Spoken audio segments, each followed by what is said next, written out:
Welcome, everyone. Episode 63 of the Health and Wealth Podcast. Steve Giordano. I'm really excited today for someone on our team with FFL Selfless up in Virginia, Mr. Michael Shawn Ronzio. I know this is not the first time I've asked you about your name.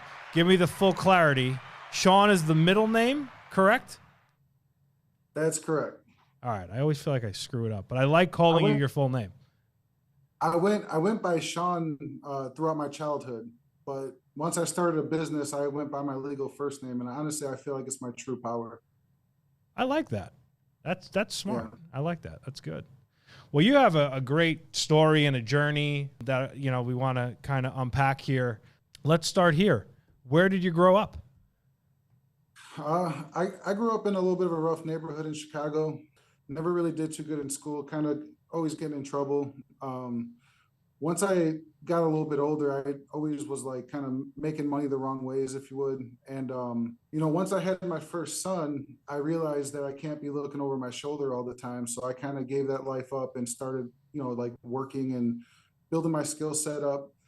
And I ended up working at a company where I worked my way up the ladder pretty quickly. It was a corporate facility. We built cubicles and ran a warehouse, and I ended up becoming a site supervisor. And the best year I had there was probably about 120 grand. But the problem I had with it was that, I hit a ceiling. Like I hit the top spot so quickly, I had no more room for growth.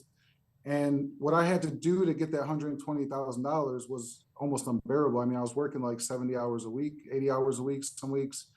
And honestly, a big part of that is I looked at some of the veterans at that company, and I quickly realized that they didn't have what I wanted. So I was just kind of like wheels turning, thinking about what I could do. And I kind of learned about network marketing after that, because I wanted to build some sort of residual income. I went through a few different network marketing companies. I did good in some, I did horrible in some others, but it just really wasn't for me, But I always wanted to build residual income, and that was always kind of like my passion. I knew I always wanted to work for myself also. My grandpa was one of my mentors, and he always told me to work for yourself because you could control your income and outcome. So I always thought that was pretty powerful. And I'll be honest with you, Steve, this opportunity where I'm at right now is the first time in my adult life that I could remember that I am not sitting here trying to build all these different streams of revenue. Like I'm in a position now where I make enough impact and I make enough money to be happy. And I could take this money that I'm making from the field and reinvest it into some of the products we sell to create generational wealth. So I don't need to do all these things. Like I could literally just master my craft here and do something spectacular. It's interesting. At what age did you have that kind of thought or epiphany where it was like, all right, like I have to work 80 hours a week. I'm going to hit that ceiling. How old were you at that point? Honestly, so I made a lot of money in my youth doing the things I was doing back then that weren't good. So once I transitioned into like being like an actual human and showing up to work, my work ethic's always been very strong because I wanted to make the same amount of money I was making over there, just in a legitimate way. So I've always worked very hard. I mean, my dad's always worked very hard too. So work ethic is just something that has been instilled in me since day one. Because to me, it doesn't matter. I mean, if I was working at, McDonald's or something, I would still work as hard as I can because that's just who I am. It doesn't matter where I'm at. I'm going to work and build a future for my family. What did your parents do for work? Actually, it's kind of funny because my mom was actually in the financial, I don't know exactly what she did, but she was in the financial products business for a long time when I was younger. And my dad's always sold appliances. He works at this place in Illinois called ABT. It's like a top shelf electronics place and stuff like that. It's interesting because a lot of people have the epiphany like you had, and you almost feel like there's just more for you and you need the right vehicle. And what ends up happening, and it's all good, you go through different vehicles and you fail forward, but you always know in the back of your mind, you're like, I know I'm doing this for the right reason because there's more here for me than me being, tapped at 120 to work 80 hours a week. But you were just trying to find it. Was it frustrating at times? Yeah, man, I failed a lot. and I'm not afraid to say it. I think it built character, and it taught me some life skills that, you need to go through some things to learn these skills. Not everything is just in a book. Um, but yeah, I failed a lot, man. And, I'm definitely grateful to be here. When did you venture to Florida? How old were you then?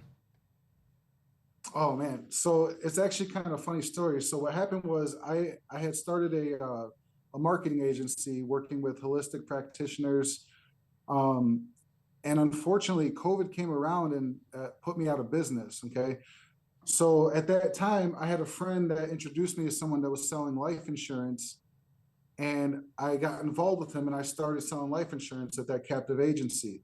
Their training was good. I was only in the field there for 1 month. And what happened was, within like my first 2 weeks of the field, I hit the number. I had most applications submitted on the entire team, and they threw all this recognition for me, and they had the music going, but I didn't make no money. So I was really confused. Like I knew right away, like I didn't waste time buying into like the pipe dreams there. Within 2 months of me working there and realizing I wasn't getting paid my worth, I was on the hunt for an insurance company, and I had two questions. What do you do? What do you do for leads? And what's your comp? That's all I want to know. Mm-hmm. And it was actually kind of funny because I had a mentor that I was really I followed pretty aggressively for a long time, and I didn't know he owned an insurance agency. So when I found that out, I researched his company and I tried to find someone that was right underneath him. So he was only one phone call away. And when I talked to the guy, he said 40% comp. And when I asked him about leads, he said, we don't believe in leads. And anything else he said after that, I didn't hear. And and that's actually when like I was on the hunt. So when I met you through somewhere on Facebook with life insurance, and I was actually looking at another opportunity called outbound closing where I would have been a salesperson. And it was like, which one am I going to do? And after talking with you, I literally sold everything I owned. Okay. Jumped in the van with my girlfriend that was pregnant and my daughter and moved down to Southern Florida. And, you know, I pretty much just roughed it for a little bit down there until I got my license and got things in motion. But once I started going, I was going. I love that because you had that back against the wall mentality and you were willing to work and listen. How was that with a girlfriend and conveying that to, now a spouse and having kids? How is it like kind of getting her on board? Because that I think is a big thing for people when they get into this. You're doing something new. It's scary, the whole thing. And if you have opposition at home, it's going to make it really hard. So what did that look like for you? Well, to be completely honest, Steve, I'm pretty fortunate because my girl's a writer and she's pretty much like, she's a team player. And not only that, but she actually helps me pretty tremendously in my business when it comes to like follow-ups. And, I keep a spreadsheet where I track all my data. Okay. So going back for the past year and a half, and I don't mean to get sidetracked here, but I have a spreadsheet of every single appointment I've ever done. Date, phone number, name, and then appointment details, whether it's a no-show or a no sale, or I want to think about it, whatever it is, it's in the spreadsheet, and then follow-up notes. So she helps me kind of like keep up on my spreadsheet to make sure it doesn't fall behind. And then whenever I, have some extra time, I open up the spreadsheet and I try to squeeze some juice out, do some follow-ups, and I could literally just know where I left off with those clients. So she helps me with my spreadsheets. She helps me just keep things in order. She's great. She's definitely a team player. That's awesome because that is so vital. And, she's that ride or die for you. And now you went from trying to make it, getting licensed, which you got licensed, what was it, maybe a year and a half ago, maybe something like that? Maybe almost 2 years at this point? Mm-hmm. To now helping 176 families last year. You're setting a goal that we're going to talk about hitting Hall of Fame and protecting 400. Now you got yourself going a little bit down here, and then you realized, hey, let me go where some leads are, move to Virginia. So what did that transition look like? Well, I was Danielle Byrne was helping me with a client in regards to some retirement planning. And that's the cool thing about Family First Life is that I believe if you work hard and you have discipline and dedication to your craft, that people that work around you will see that and they'll look out for you. And I had a client that he was much older than his wife and he had small children. So he was just like, I'm probably going to die first. And I just want to make sure that they're set. And I pretty much maxed them out. I maxed them out on as much life insurance as I can, his kids, his wife, and everyone was protected. And through my presentation, I knew he had, some significant savings in the bank. So I wanted to connect him. I wanted to help him out with some retirement planning. And that's how I got connected with Danielle Byrne, and she helped me with that client. And we just had such good chemistry. I was actually in the process of moving back to Chicago at that time. And she had told me, she's like, well, I got some work out here. So I ended up coming out here and, working with her and learning from her, more importantly. That's awesome, because that's one really key thing. There's two things about you, a lot of things I love, but two really specific things. One, you talked about your organization. You're very organized, you're very structured, and you're very much where you know what's going on and when it's going on. And then number two, and it's a lost art, I think, today, you're a true student of the game. Like, you helped that many families last year because you worked hard and had leads, but also because you went out and sought information and were not afraid to ask different people. And now I think you're really hitting your stride because you've put in the time to learn. So talk to people about the importance, obviously, of activity, but learning your craft. I'll forever be a student of the game. And it's like I told you earlier in this podcast when I said, at my old job, I looked at the veterans and realized that they didn't have what I wanted. When I moved to Southern Florida to learn from you, like one of the greatest in the industry. Of course, I want to be down there and learn from you. Learning is critically important. And honestly, I believe like once you kind of start mastering your craft, I believe in like, I don't know how to say it, but like specialized learning. Like, okay, so you figure out kind of like where you're struggling, if it's the phones or if it's your in-home or if it's your follow-up, whatever it is. If your follow-ups, or if your in-home is good, you don't need to spend a tremendous amount of time training on that because it's a system. If you have a working system, don't change it. But let's say you're on the phones and, you're losing someone after your intro, or you're losing someone after, your second or third question in the phone call, then you identify where you're losing people and you train on that specifically. And then you just start to master your craft, man. I mean, I hear things still to this day all the time that are just like, that blow my mind. I don't know if you ever heard Mindy Tibbs train on living benefits, but it's insane, man. It kind of makes you realize that you got to step your game up a little bit. You got to be humble in this industry because there's always people out there that are better than you. 100%. I couldn't agree with you more. And that's why I think as a company we are where we are, because I don't think we lose sight of that. I don't think we lose sight of the fact that it takes hard work to do this. And the humbling effect is as hard as it can be sometimes to be humbled, whether it be somebody saying no or no show or not knowing something, it's actually a gift. Because if you walked around and said, man, I protected 176 families and, a year ago I didn't know how to do any of this, you wouldn't take yourself to the next level and then the next level and then the next level. So that is a blessing. So talk to us about these goals now. So you're looking at 2023. You texted me a couple weeks ago. You said, Steve, I'm going to hit the Hall of Fame. What does that look like for you? And what does that mean to you? Well, Hall of Fame to me is much more than just 400K in deposits. It's about how many families I could sit down with, get in front of, and protect. This Hall of Fame run also entails stepping my game up with my mind, body, and spirit, seeing how healthy I get, how many distractions can I remove from my life. It's just an all-around lifestyle. So it's not just 400K in deposits that I'm gunning for. I'm gunning for changing my entire lifestyle. And honestly, I'm aiming higher than 400K because I'm not going to come short. It's already happened, Steve. I love it, man. Because, the amazing thing about goals, when you are willing to give it everything you have and sacrifice, obviously you have a great support system and a great wife who's willing to allow you the time to do what you need to do. It is over before it starts because you know what you're going to do. And I also will say, you talked about health. you look really great. Like you look like you're hitting the gym. You look good, refreshed, and like you got some northern air in you or something. No, I do feel good, man. It's a big part of what we do, I believe. So like, if you eat like crap, you're gonna feel like crap in the field, and that energy is going to transition to people as you're sitting down with them.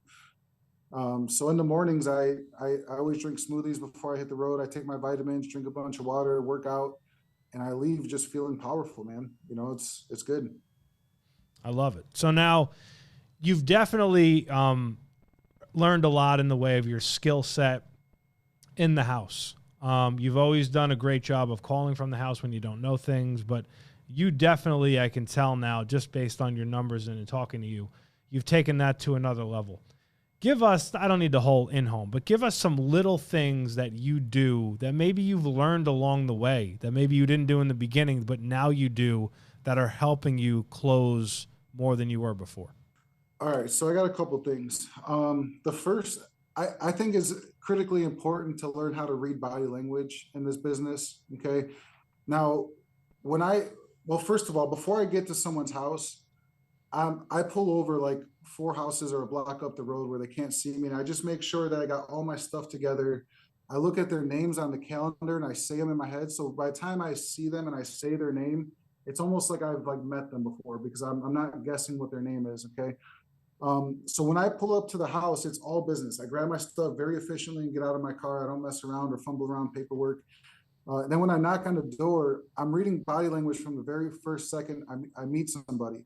If they open the door and it's like an older lady and she's like a little nervous, I Yeah. give her like a big smile, wave, friendly energy.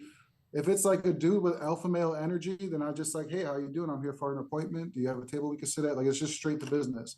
So right away, I'm reading body language.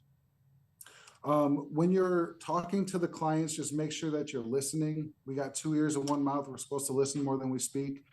Um, Something that Danielle has really drilled into my mentality about these in-homes is calculating income upon death and current life insurance. Okay.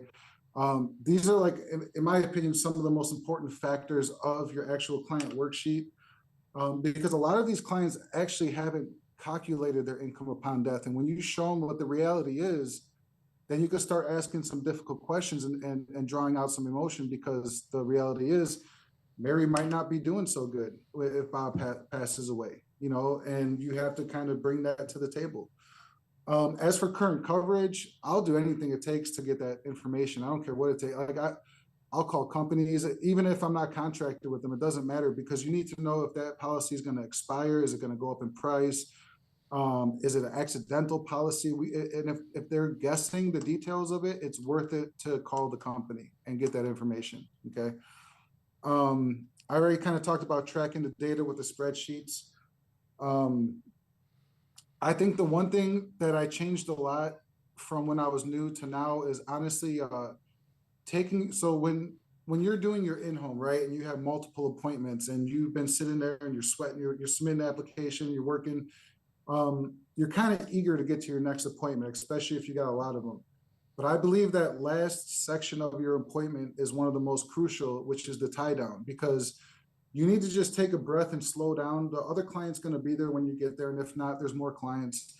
But you have to just take a minute to let these people know, like, look, um, I'm very grateful I got you approved for this coverage. At your age and with some of these ailments that you have, if you try to get insurance in the future, it might be very expensive and potentially impossible. Okay, so we got to make sure that this policy stays on the books no matter what. That being said, I told you I was a field underwriter. Unfortunately, there's some salespeople in this business that are very good with their words and tricky. They'll say anything to get in front of you. If they call you and tell you you're due for a policy review, or if they tell you that they work with me or anything, just hang up with them and give me a call. If they give you any questions or raise any questions that might get your wheels turning, call me directly and I'll shoot you straight. And then I always give them a couple extra business cards, like here's a couple extra business cards. If you think I did a good job for you, referrals are greatly appreciated. I feel like I could get better with like getting referrals, but I always ask, because you don't get what you don't ask for. And most people, if they trust you enough to submit an application, they probably trust you enough to send their brothers and sisters over to you. So slowing down at the end of the appointment and really tying it down, I think, is very important, especially if it's a bigger policy. Wow. That is some gold right there. Now, one of the biggest things, and I think it's hard to teach a new agent. I think a new agent, and you'd probably agree with me, a lot of the things that you said in how you approach someone, an older lady, a guy who's, wants to take control, that psychology, would you agree, is one of those things that, like, you can't learn from, watching a video. You got to learn from actually getting in the house and getting in front of someone? That's 100% correct. Nothing's going to teach you that but experience. And look at my last year. I don't remember the exact number, but whatever it was of families I protected, I looked at that as a apprenticeship. So I made that much money learning okay. There's nowhere else you're going to go and get paid like a doctor to learn a craft and then be able to double it the following year. Like, it's insane. So I think that a lot of the stuff is going to be learned through experience. You have to get through the no's to get to the yeses, and you just got to keep your posture right. No matter, I get kicked out of houses. I mean, I don't care. Like, you're not going to hurt my feelings. Like, I'm going to push this policy until you tell me to leave, or I know it's just not going to work. And the thing is that these are things that you learn, through experience. If someone tells me that, the think about it objection, obviously we have to overcome that in the field daily. I push really hard to overcome that, but sometimes it goes back to reading body language. Like, you have to determine if you have to book a follow-up or push the app until you get kicked out. Okay, you have to be reading the body language to know because some clients, you just know, if I leave this house, I'm not coming back. Yep. So I'm going to push until you kick me out. And some clients, are a little bit more sincere and they really want to talk to their wife about it. If I can't push past that objection and they really need to talk to their wife about it, I won't leave there without having a follow-up appointment on the books already. I'm not calling you in a week. I won't be talking to you Monday. Let's just get it on the schedule now. And we're going to, I'll see you Monday or whatever it is, And it's the same thing as booking appointments. Just tell them what you're doing and give them the options and make them pick. I love that, man, because the posture that you take is so critical. And it's funny. All the trainings that you'll see, most of it is always centered around, like, how to do the phone script and how to do this and how to do that. But the psychology is really what takes you where you need to go. I've very few times heard people talk about body language, but I'm glad you did, because it's huge. The eye contact, the way the client is taking in what you're basically selling. And then also, I think the way, like, you're in the field right now, the way you come across, like, you look professional, you look like you know what you're doing. And then on top of it, when you start talking, you're coming across that way. And I think that's more valuable than if I teach you how to write an IUL. Does that make sense? Mm-hmm. Yes. And that's actually one more nugget that I'm going to throw out there. So when I enter the client's home, it's all business. There is no, like, talking about their family or, like, sports teams or none of that. It's straight, like, we find the table and I just go right into my presentation. I show them my license. I explain to them, about me being a field underwriter and being contracted with multiple carriers. I build rapport through my presentation. So there's certain points of the client worksheet. So it's all business. There is no rapport building, because then they see what I'm there for. And then on the client worksheet, once we get to the children, now I have kids, okay? And most of the people we sit down with are seniors and they got grandkids. So I'll stop for a minute of my straight body language of being all business, and I'll ask them about their grandkids. Because if they have grandkids, they love their grandkids and they love talking about them. So once they mention their grandkids, I smile and I ask them how old they are. And I always say the same line. Every time someone's got grandkids, I say the same line every time. It's, my parents always tell me that the best part about having grandbabies is you get to hand them back. Is that true? And I, like, give them, like, a smile and nod. They always smile and nod back, like, oh yeah. And that's my first place of me being a human. You see what I'm saying? And Yep. Then the rest of the presentation is where I'm building rapport, not up front. I love that. It's such valuable stuff that's so much more important than any product training, Because the reality is, and you did this your whole time in doing this, when you don't know what product to write, you just call me or call Danielle or pick an FFL agent, call them. Like, they'll tell you what to write, but teaching you how to actually be in the moment with the person and how to handle that person, because everybody's different. Everybody needs, they have different needs. That is so huge.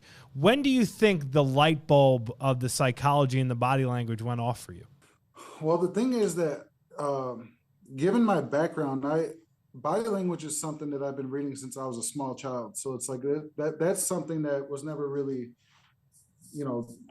taught to me. It just happened over time. But I think that,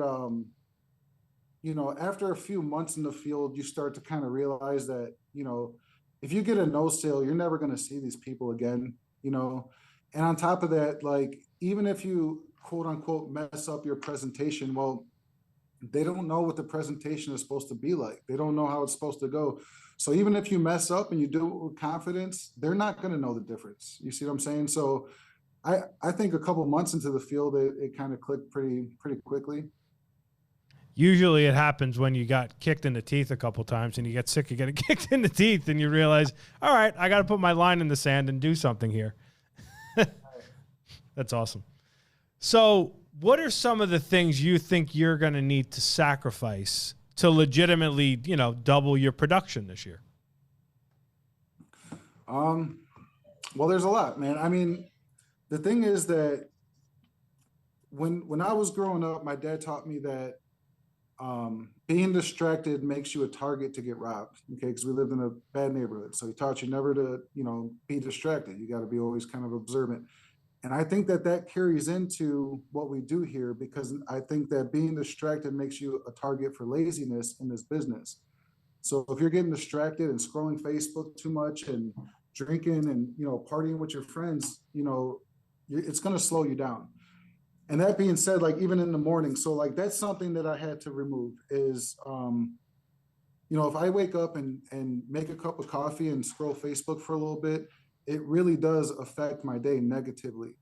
So removing those distractions and replacing them with healthy habits, removing negative, like bad foods, and replacing it with healthy foods, and just stuff like that, man. Just always moving forward. And it's not about just adding stuff. It's also about removing stuff too. And it's an equal balance.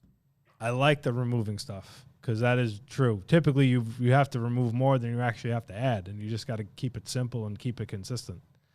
So give me this one last thing, and this has been great. I think, the stuff that you went over on the in-home is so simple but so poignant, and I think a lot of people are going to get a lot out of it. What would you say for people who were in your position, we'll call it a year and a half ago, and they're trying to get it going, and the back's against the wall, and like, you just got licensed? What do you say to those people to take them to now, a year and a half later, where you are today? Well, you got two options. You can either, when your back's against the wall, you can either run or fight. And unfortunately, a lot of new agents decide to run because the times get hard.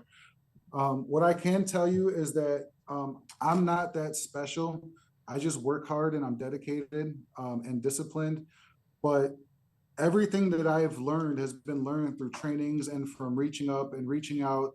And honestly, I'll never forget the times that, you've helped me when, I was struggling as a new agent. Orlando's helped me, Tier's helped me, Danielle's helped me. So I think that if you're willing to put in the blood, sweat, and tears and truly give it your all and truly invest in your business, there are people above you that are willing to help you out, but you have to put in the work. I don't think people above you are going to want to help out someone who's only in it halfway. So just get all the way in. And if you need help, ask for help, have a high willingness to learn. Okay. Continue mastering your craft and figuring out what works and what doesn't work. And eventually it'll click and you'll be able to invest more money in the leads and make more money in the return. Love it. Super excited to see you in Miami. And it's interesting, when I asked you before and I said, hey, you're going to be at a convention. Of course you were like, yes, I'm going to be there because I'm going to learn even more. And I'm going to soak it all in, and I'm going to really take this to the next level. So if anybody out there is on the fence, I get it. Flights, hotel, stuff costs money. I got it. But if you truly want to take your business to the next level, the convention is just off the hook. So I'm really excited to see you. I'm super proud of you, and I'm just honored to have you as part of the team. I appreciate it, Stu. Thank you very much. All right, I'm honored guys. to be here. Absolutely. All right, we'll see you soon. Take care.